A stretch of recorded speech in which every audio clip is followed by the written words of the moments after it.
یاد رکھنا یہ رزق حرام جو کام کرتا ہے نا، کوئی دنیا کی بدترین جو چیز ہے وہ رزق حرام ہے.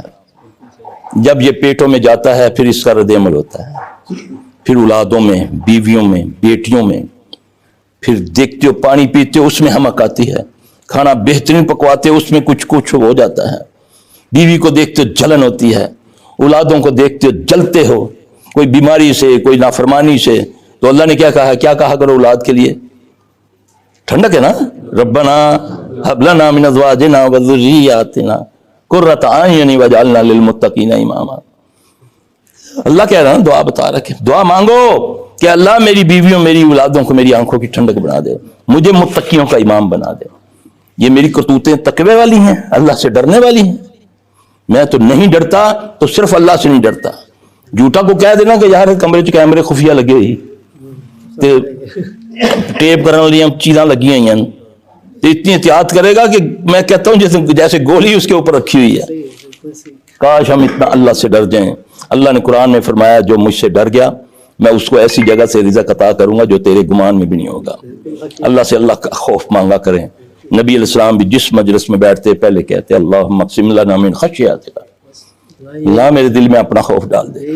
بس جب اللہ کا خوف آئے گا میرے بھائی پھر سارا کچھ ٹھیک ہو جائے گا. تو اللہ ہمیں معاف کر دے.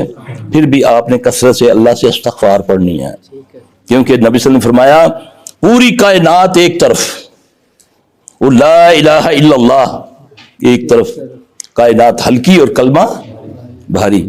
تو آپ نے کلمے کا ورد کیا، اس کا ریئیکشن ہو گیا ہے نا. اس کے پیچھے کچھ نہ کچھ تو ہوگا نا. ہاں جی، جب یہ مانیں گے پھر جلدی نجات ہو جائے گی. جب یہ کہیں گے یار اساں تے کدے کچھ کیتا ہی نہیں، ہاں جی اساں تے کدے کچھ کی، میں بڑا پڑھیا لکھا، میں بہت ہے میرے کو ڈگریاں، تو پھر اس کا مطلب ہے کہ وہ ناؤذ باللہ وہ ظالم ہے، وہ تجھ پر ظلم کر رہا ہے. جب تک یہ نہیں کہو گے لا الہ الا انت سبحانک انی کنت من الظالمین، جب تک یہ نہیں کہو گے استغفر اللہ الذی لا الہ الا هو الحی القیوم وتوب الیہ، جب تک اللہ کے نبی صلی اللہ علیہ وسلم، جب عرفات میں یہ سورت اترتی ہے اذا جاء نصر اللہ والفتح، یہ کیا ہے؟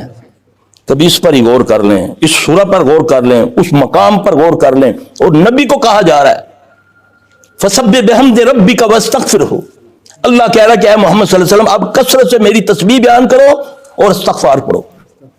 اللہ کہہ رہا ہے نبی صلی اللہ علیہ وسلم کو آخری ایام. کیا ہے یہ سارا؟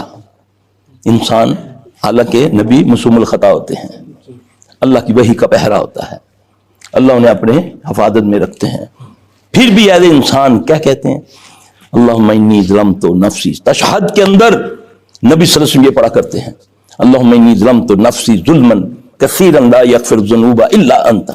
یہ نبی پڑھتے ہیں. آپ نے فرمایا کثرت سے استغفار پڑھا کرو.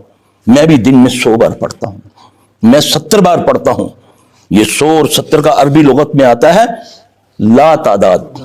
جیسے ہمارے یہاں تین یار بھی بری کیا گال ہی نہیں سمجھ آتی، اس طرح اس میں 70 80 140 یہ سیگے ایسے ہیں کہ اس میں آپ بغیر تعداد کے اس کو پڑھو، استغفار پڑھو. ہاں جی.